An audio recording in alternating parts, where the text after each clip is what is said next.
aujourd'hui, je vais vous parler dans ce quickie d'un sujet qui me tient particulièrement à cœur parce que je pratique depuis plusieurs années maintenant. C'est notamment tout ce qui est continuous delivery, la gestion des environnements et donc on parlera aussi de GitOps. Grosso modo, toute mon expérience dans ce quickie et en fait quelques astuces, des bonnes practices pour éviter en fait que ce soit un enfer. Alors je vais expliquer déjà pourquoi ça peut devenir un enfer, mais avant cela, je vais me présenter, c'est peut-être important. Il suffit juste que j'arrive à passer à la slide suivante. Donc, je me présente, Philippe Roisseau, je suis architecte .NET Azure et expert dans les démarches DevOps. Ça fait maintenant 4 ans que je travaille pour la société OnePoint. Voilà, j'ai un blog Twitter, j'ai un compte Twitter, un LinkedIn et un blog sur lequel vous pouvez suivre les différents articles, notamment sur les sujets Azure et DevOps. Voilà, je suis très estampillé Microsoft, comme vous pouvez le voir avec les différents badges Microsoft. Et tout de suite, on aborde comment notre démarche, notre continuous delivery et la gestion de nos environnements peut devenir un enfer. Eh bien, tout d'abord, je vais zoomer un petit peu le continuous delivery dans un pipeline donc DevOps. Donc, on a la CI et la CD. Le continuous delivery, donc c'est la continuous deployment, comme on veut. C'est la deuxième partie, donc qui est après la continuous integration et qui consiste à déployer ou à mettre à disposition notre application sur les différents environnements. Donc là, j'ai donné un exemple. On a 3 environnements, un environnement de développement, un environnement d'UAT et un environnement de production. Et donc, le continuous delivery va avoir un enchaînement. On déploie un environnement de dev, puis UAT, puis prod. Maintenant qu'on a pris en compte ça, souvent, ce que l'on oublie, en tout cas, ce qu'on a tendance un petit peu à zapper dans l'ordre du déploiement, c'est qu'on a le package, donc notre application, notre exécutable, mais on a aussi la configuration. Et c'est là qu'on va avoir déjà, on va commencer à rajouter des problématiques. Je m'explique. On imagine, on fait une première version de notre application avec une configuration donnée. Donc là, on a 3 paramètres qui vont être différents en fonction des environnements, bien entendu. On décide de faire une évolution. Donc, on fait une version 2. Et cette version 2 intègre un nouveau paramètre. On modifie aussi quelques paramètres au passage. Déjà, ça veut dire que lorsqu'on va déployer notre version 2, il va bien falloir penser à déployer ces nouveaux paramètres de configuration sur notre environnement et ne pas oublier de le faire sur chacun des environnements. Donc là, le problème qu'on va rencontrer, c'est attention à ne pas oublier l'ajout du nouveau paramètre lorsqu'on va déployer notre nouvelle version. L'autre problème qu'on va rencontrer, c'est on imagine, on constate en prod, durant la recette, durant l'exécution de la version 1 de notre application, un bug, une anomalie, et on doit faire un hotfix.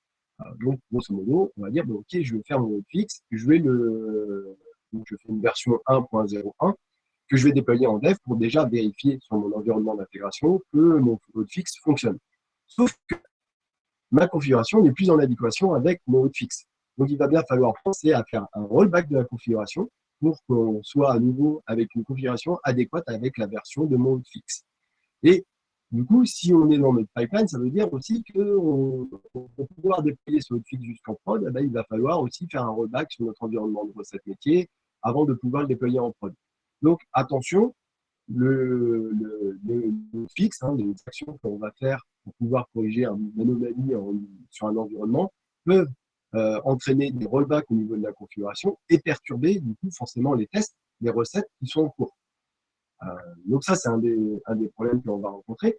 Il y a aussi la notion de variable d'environnement. La notion de variable d'environnement, on va la rencontrer lorsqu'on va avoir des applications distribuées. On imagine, on a une application avec plusieurs composants qui la composent. Chacun a son cycle de vie, chacun se déploie de manière autonome et chacun a sa propre configuration. Sauf que on constate que dans ces configurations, on va avoir des éléments communs qu'on va appeler variables d'environnement. Typiquement, des paramètres qu'on va setter, qui vont avoir les mêmes valeurs, une chaîne de connexion à une base de données, par exemple, ou une URL vers un service tiers qui va être commun sur l'ensemble sur plusieurs composants. Donc, ça va être des variables d'environnement. Ça veut dire aussi qu'on a une configuration liée à notre environnement. Ça veut dire aussi que si à un moment donné, on vient changer notre configuration sur notre environnement, il faudra bien penser à redéployer cette configuration sur l'ensemble des composants qui utilisent cette configuration d'environnement, cette variable d'environnement. Donc attention, au risque d'oubli, encore une fois, de redéployer tous les composants qui ont un paramètre en commun avec la configuration d'environnement. L'autre point, c'est les certificats. Vous avez certainement des certificats SSL pour vos applications ou des certificats pour gérer d'autres aspects de votre application. Vous savez très bien que lorsque vous allez déployer votre application avec le certificat, il va y avoir une date d'expiration de votre certificat. Ça veut dire aussi que lorsqu'il sera expiré, il faudra, enfin avant qu'il soit expiré d'ailleurs, il faudra bien penser à renouveler votre certificat, donc redéployer ce certificat sur votre environnement. Et donc, il va falloir le faire sur chacun des environnements. Donc, attention, le déploiement, des éléments qui ne sont pas liés à votre cycle de production logicielle, puisque votre certificat, c'est juste du renouvellement de certificat. Donc, du coup, vous allez redéployer votre certificat, mais vous n'avez pas fait d'évolution sur votre composant fonctionnel, d'un point de vue fonctionnel. Donc, attention à bien les identifier. Le dernier point, c'est les dépendances de déploiement. Donc, j'en avais parlé dans mes précédentes conférences sur le DevOps par Henri. C'est une problématique qu'on va rencontrer souvent sur les applications distribuées. Je m'explique. On a donc, notre infrastructure qu'on décide de déployer, qui va avoir notre cycle déployé en dev, prod, et nos différents web services avec un ordre. Typiquement, le Web Service 3 a besoin du Web Service 2 pour fonctionner, et le Web Service 2 et le Web Service 1 ont besoin d'une infrastructure pour pouvoir fonctionner. Ça veut dire aussi que notre infrastructure, lorsqu'on va déployer notre infrastructure, ou faire une mise à jour de notre infrastructure, eh ben, on va certainement avoir des clés, typiquement les chaînes de connexion, des choses comme ça, qui vont être changeantes et qui vont mettre à jour notre configuration d'environnement. La configuration d'environnement de notre environnement de dev va être mise à jour par notre pipeline d'infra au moment du déploiement de notre nouvelle version d'infrastructure. Et ça veut dire aussi qu'il faut bien penser à redéployer les dépendances de déploiement pour pouvoir prendre en compte ces nouveaux paramètres qui ont été mis dans notre configuration. Donc, attention aux dépendances de déploiement. En résumé, ça peut partir en vrille et ça peut vite devenir l'enfer parce que la configuration doit correspondre à l'environnement, bien entendu, mais aussi à la version du composant, comme on a pu voir. Donc, attention au risque d'anomalie. Parce que certains éléments de votre configuration ne suivent pas forcément le cycle de votre production logicielle, parce que la complexité de la configuration croît proportionnellement au nombre de pipelines. Donc, plus on va avoir de pipelines, plus on va avoir de composants, plus on va avoir de la configuration, plus ça va augmenter en termes de complexité. Donc, plus c'est complexe, plus il y a de risque d'erreur. Et le dernier point, c'est que l'évolution d'un composant peut impacter les autres composants qui en dépendent. Donc ça, c'est ce qu'on a vu en dernier point, et donc potentiellement des risques d'anomalie. Voilà en résumé. Ce que je vous propose, c'est qu'on fasse un petit tour d'horizon des différentes bonnes pratiques et astuces que moi j'ai déjà identifiées et qui peuvent vous aider en tout cas si vous êtes confronté à ce genre de problème. Le premier point, déjà, je voudrais faire une petite digression et puis parler d'un sujet qui est pas mal évoqué, notamment l'année dernière par des collègues de chez Doctolib, c'est le Boring Architecture. En effet, c'est une très bonne approche puisqu'il consiste à simplifier l'architecture et donc, du coup, de facto, à simplifier notre CI/CD. Puisque on a tendance à dire on va faire un peu la part belle, remettre un petit peu sous les projecteurs l'architecture monolithique par rapport aux architectures distribuées, en disant regardez, le monolithe a ses avantages, c'est qu'au final, lorsqu'on fait une application monolithique, on a un seul repo, notamment sur le CI/CD, contrairement à notre architecture distribuée, où on va avoir potentiellement plusieurs repos, si on veut faire un repo par composant. On va avoir en architecture monolithique aussi un seul pipeline, alors que sur une architecture distribuée, on va avoir tendance à faire autant de pipelines que de composants de notre architecture distribuée. Ça veut dire aussi que sur une architecture monolithique, on a une seule et unique configuration d'environnement, contrairement à une architecture distribuée sur laquelle on va avoir à la fois de la configuration d'environnement, mais aussi des configurations spécifiques à chacun des composants de notre architecture distribuée. Donc, en effet, en partant sur un principe de boring architecture, on va résoudre deux problèmes principaux. C'est la complexité de la configuration qui croît proportionnellement au nombre de pipelines, puisqu'on va réduire au strict minimum le nombre de pipelines, puisqu'on aura tendance à partir plutôt sur une architecture monolithique.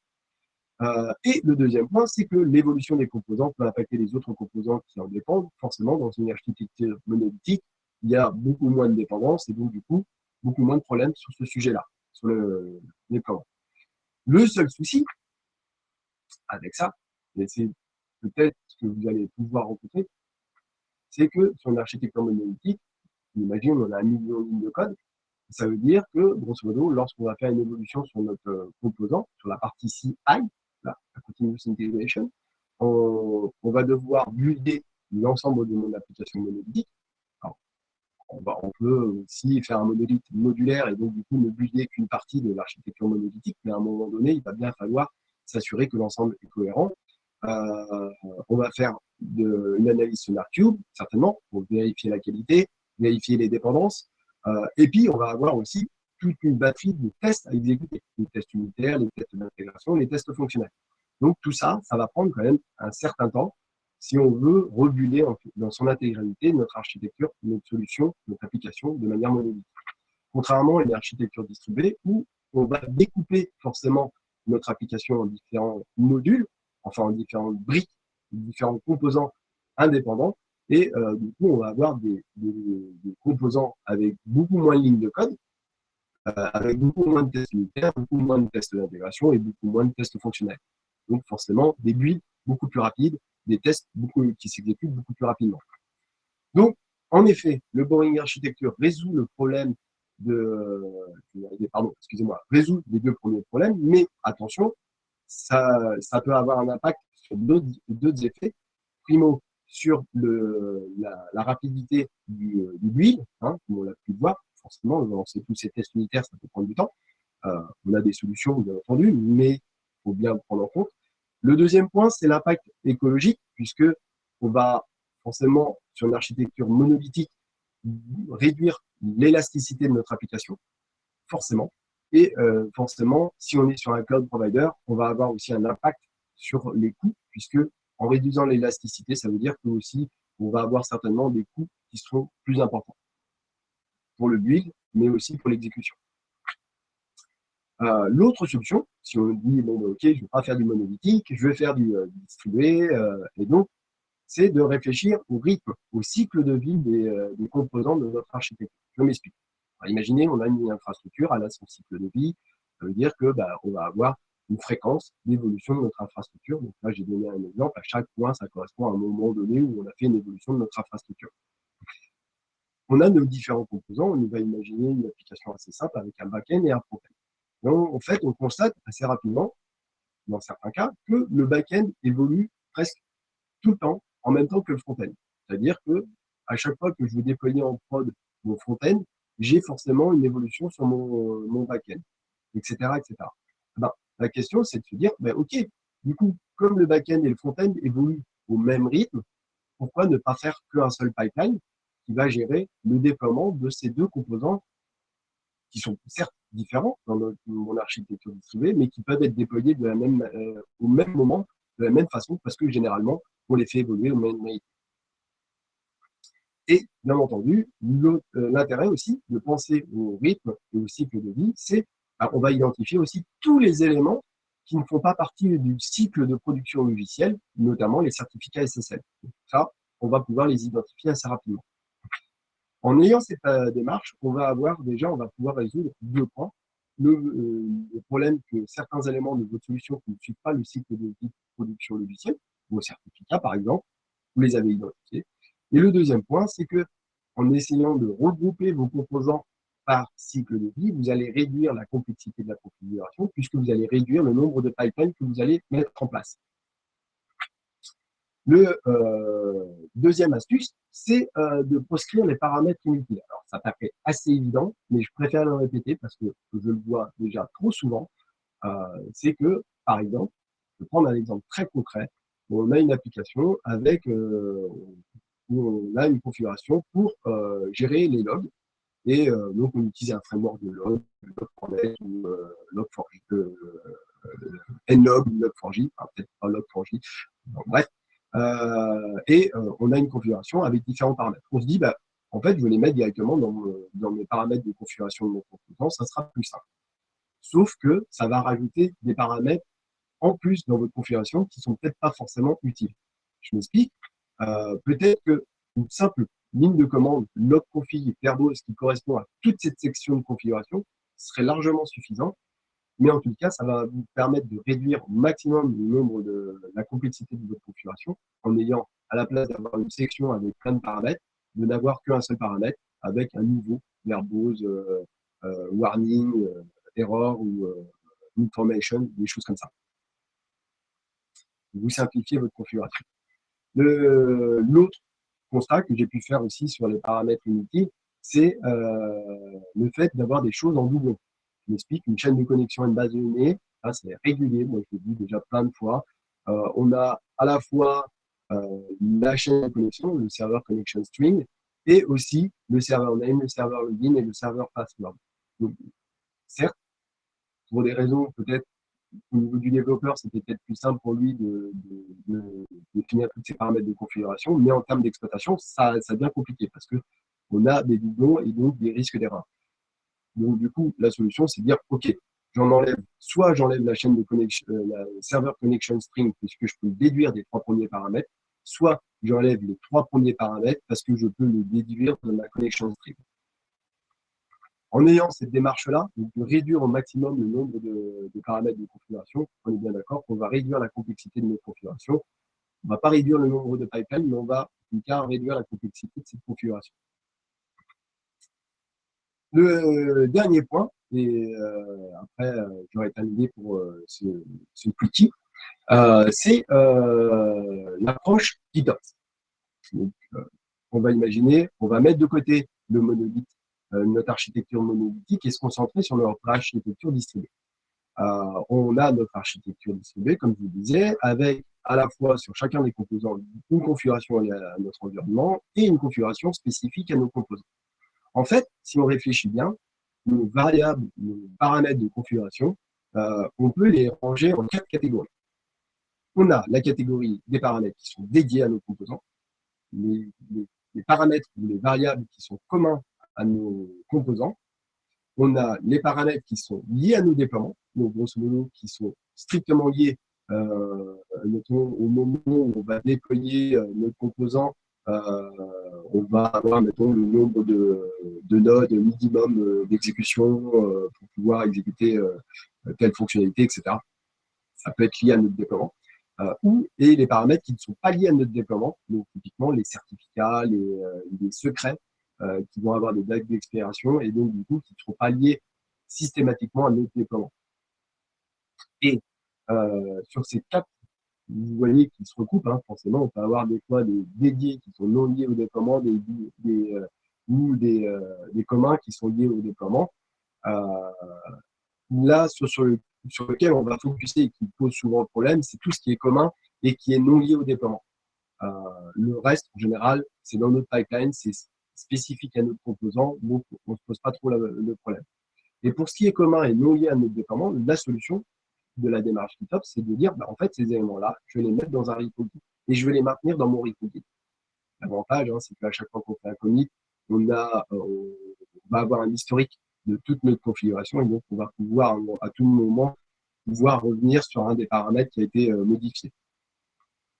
Donc là, la solution, c'est de dire, OK, très bien, je mets tous ces paramètres-là qui sont non liés au déploiement et ou qui sont communs, et je vais mettre en place.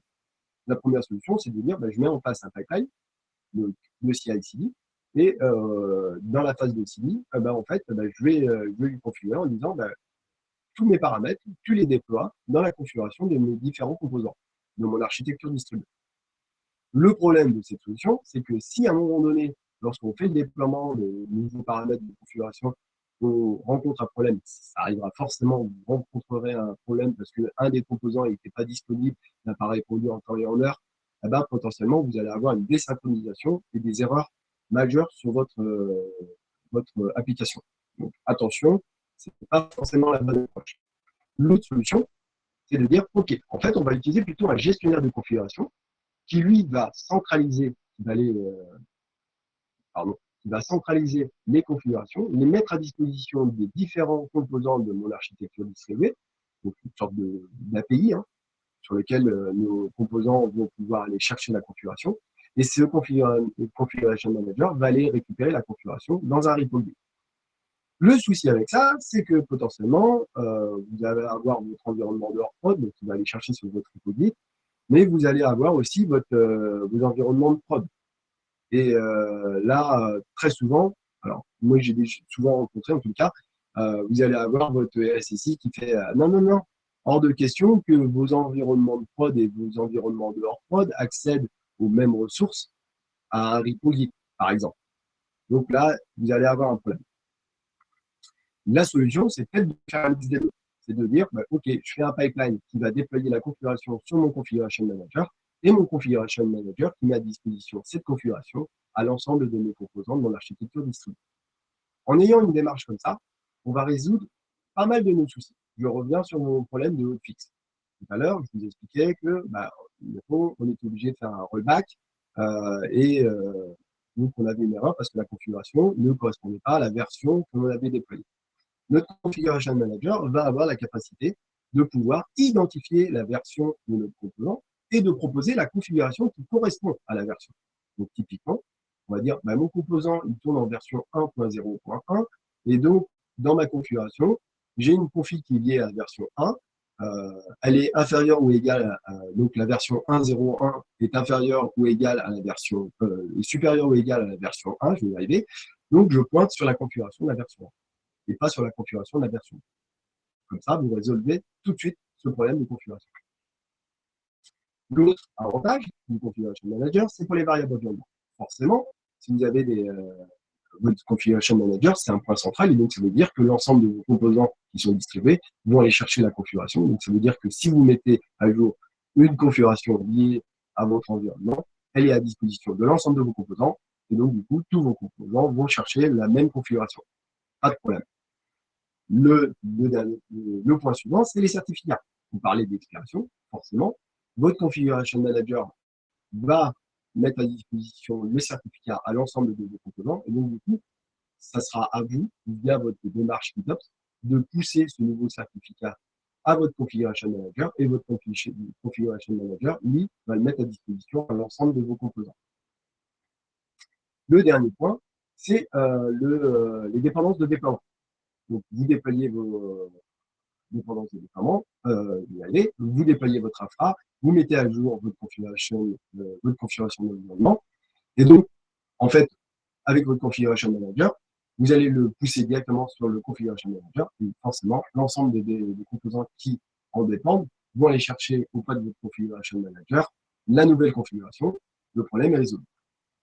Donc, avec le gestionnaire de configuration, vous résolvez 3 des problèmes de cette liste-là, à savoir que la configuration doit correspondre à l'environnement, mais aussi à la version du composant. Donc ça, je vous l'ai expliqué, on y répond. Que certains éléments de votre solution ne suivent pas forcément le cycle de votre production logicielle. On y répond puisque vous allez pouvoir gérer vos certificats avec votre repo Git et votre Configuration Manager, et que l'évolution d'un composant peut impacter les autres composants qui en dépendent, puisque vous allez pouvoir mettre à disposition une configuration que vous avez mis à jour, et donc forcément par dépendance, mettre à jour cette configuration sur l'ensemble des composants qui en dépendent.